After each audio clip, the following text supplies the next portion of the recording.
कार्यक्रम की अध्यक्षता कर रहे हम लोगों के लोकप्रिय अध्यक्ष आदरणीय लालबाबू साहनी जी, गाय घाट के गरीब गुरबों सुस्तों के नेता और इस क्षेत्र के पूर्व विधायक आदरणीय श्री महेश्वर प्रसाद यादव जी, हम लोगों के बीच जनता दल यू के नेता आदरणीय राम सज्जन राय जी, हम लोगों के बीच सिद्धाहा पंचायत के मुखिया गणेश ठाकुर जी, भरत पासवान जी, विद्यानंद पासवान जी, हमारे आदरणीय मदन बाबू पूर्व मुखिया कमरथू, जगन्नाथ बाबू, राम भरोस जी और उपस्थित सभी मुकेश बाबू, गजेंद्र सिंह जी, लाल बाबू राय जी और उपस्थित जनता दल यू के तमाम कर्मठ क्रांतिकारी नौजवान साथियों, पंचायत के अध्यक्षों और अभिभावकों, आज जो है मुख्य रूप से पार्टी का जो कार्यक्रम है, पार्टी ने पंचायत के स्तर पर जो कार्यक्रम आयोजित किया है, जिसमें हम लोगों को सद्भावना मार्च निकाल करके और जो पार्टी का संदेश है उसको गांव-गांव तक पहुंचाना है। आज आप देख रहे हैं कि देश में क्या स्थिति है। इस देश में ऐसा नहीं है कि नरेंद्र मोदी के प्रधानमंत्री बनने के बाद ही हिंदू और मुसलमान हुआ है। इस देश में सदियों से हिंदू, मुसलमान, सिख और ईसाई सब लोग आपस में रहते थे। सब लोग आपस में सद्भावना के साथ रह रहे हैं। इस देश में जात भी है, जो सवर्ण है वो अपना काम कर रहे हैं, जो पिछड़ा वर्ग है वो अपना काम कर रहा है। लेकिन जब इन दिनों नरेंद्र मोदी जब प्रधानमंत्री इस देश के बने हैं, उसके बाद से जो हिंदू और मुसलमान के बीच जो खाई है उसको और लंबा किया जा रहा है। इस देश में जैसे लगता है कि भय, भूख और भ्रष्टाचार का जो भी काम था, भय, भूख, भ्रष्टाचार का जो नारा था हम लोगों के नेताओं का, वो भय, भूख और भ्रष्टाचार का नारा समाप्त हो गया है, वो मुद्दा समाप्त हो गया है। इस देश में बस एक ही मुद्दा रह गया है, हिंदू और मुसलमान।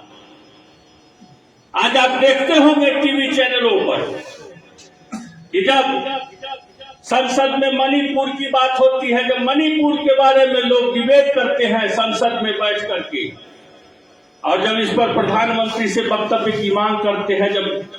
देश के गृह मंत्री से वक्तव्य की मांग करते हैं, तो उनका भाषण होता है कि कश्मीर में ऐसे हो गया, कश्मीर में हमने धारा 370 हटाया, उसके बाद से कश्मीर आजाद हुआ, हमने हिंदू जो क्या नाम है उसका, जो कश्मीरी पंडितों को, हमने कश्मीरी पंडितों को न्याय देने का काम किया है। लेकिन जब मणिपुर में हमारी माताओं और बहनों को नंगा घुमाया जाता है और सरकार वहां नौटंकी बना हुआ देखता रहता है, उस बात पर आज भी संसद में प्रधानमंत्री और गृह मंत्री बोलने के लिए तैयार नहीं है, क्योंकि वह जो माता और बहन है वह पिछड़ी जाति से है, वंचित समाज से है, इसलिए उसको नंगा घुमाया गया। वो कहीं देश में मुद्दा नहीं बनता है। आज भी देश में हिंदू और मुसलमान का मुद्दा बनाया जा रहा है। इसलिए हमारी पार्टी ने अलग जगाया है कि जो हमारा सद्भावना है, जो सद्भावना हमारा पुरखों की देन है, जो हमारा गंगा और जमुनी तहजीब है, जिसको हमारे पुरखों ने हमको दिया है सांस्कृतिक विरासत के रूप में, उस विरासत को स्थापित रखते हुए हमें ये जो नौटंकी कर रही है केंद्र सरकार हिंदू और मुसलमान का, उस बात को सद्भावना मार्च निकाल करके उस बातों को बताना है और लोगों को जोड़ना। साथियों, इस देश में अभी 2005 के बाद जो बिहार का जिस तरह से बदलाव हुआ, कायाकल्प हुआ, हम सोच नहीं सकते थे इसी गाय घाट में कि 24 घंटे बिजली मिलेगी। हम सोच नहीं सकते थे कि गाय घाट का जो सबसे अंतिम टोला है डीह कोदाई जैसा गांव, वहां इस महीने में भी दर्दनाते सरपट हम लोग गाड़ी से और चले जाएंगे। ये सोच नहीं सकते थे, ये कल्पना नहीं थी कभी। लेकिन जब समाजवादी धारा से जुड़ा हुआ व्यक्ति, जिसके पास चिंतन था गरीबों का, जिसके पास चिंतन था वंचितों का, जिसके पास चिंतन था शोषितों का, वह इस देश का इस राज्य का मुख्यमंत्री हुआ नीतीश कुमार। तो वो जो सारे काम जो समाजवादी आंदोलन में समाजवादी नेता नारा लगाया करते थे और सोचा करते थे, कल्पना करते थे, उस कल्पना को साकार करके उसको धरती पर उतारने का काम किया। आज हम सोच नहीं सकते थे कि किस तरह से गाय घाट प्रखंड में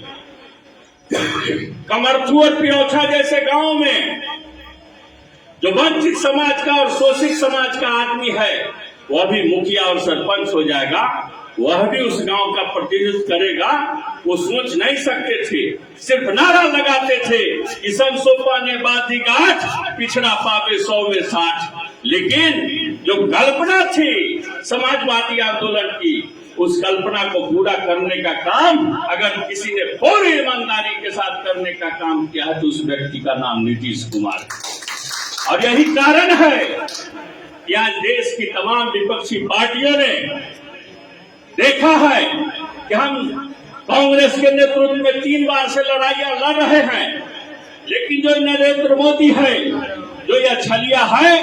वह किसी न किसी कारण से चुनाव जीत ही जाता है। इसीलिए इस नरेंद्र मोदी को जो पिछड़े और वंचितों की आवाज को, अल्पसंख्यकों की आवाज को दबाना चाहता है, इसको अगर बांधना है, इसको अगर सत्ता से बाहर करना है तो नेतृत्व निश्चित रूप से नीतीश कुमार को देना होगा। यह तमाम विपक्षी पार्टियों ने इस बात को तय कर लिया है और हमारी पार्टी ने भी अभियान चलाया है कि जो हमारी गंगा जमुनी तहजीब है, जो हमारा हिंदू और मुसलमान का आपस में रिश्ता है, जो हमारा पिछड़े वर्गों से रिश्ता है, जो हमारा वंचित और शोषित समाज से रिश्ता है, उस रिश्ता को हम खत्म नहीं होने देंगे और हम समाज में सद्भावना को बनाए रखेंगे। इसी के लिए हमारी पार्टी ने 15 तारीख से 30 तारीख के बीच में सद्भावना मार्च निकालने का काम किया है। हमारी पार्टी ने तय किया है कि जो नारा था जननायक कर्पूरी ठाकुर का, जो जीवन था कर्पूरी ठाकुर का, वंचितों और शोषितों को जगाने के लिए वो हम तमाम पंचायतों में जाकर के कर्पूरी चर्चा करने का काम करेंगे। और कर्पूरी जी का जो विचार था, कर्पूरी जी का जो जीवन था, उसको तमाम वंचित और शोषित वर्ग के लड़के जो आज भटक गए हैं, जो आज धर्म का झंडा उठा करके वो भी भारतीय जनता पार्टी के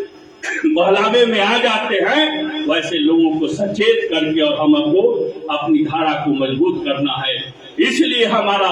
यह कर्पूरी जी का जो संवाद है, उस कर्पूरी संवाद को करने का निर्णय हुआ है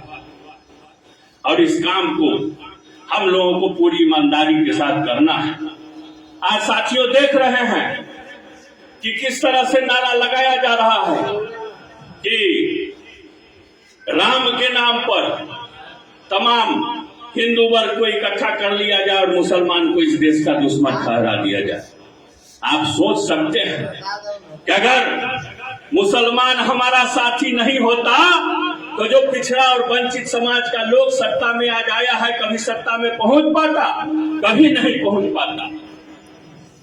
आज तक सत्ता से दूर रहता। अगर हमारा मुसलमान सामाजिक न्याय की लड़ाई में, धर्मनिरपेक्षता की लड़ाई में सहयोगी नहीं बना रहता तो मुसलमान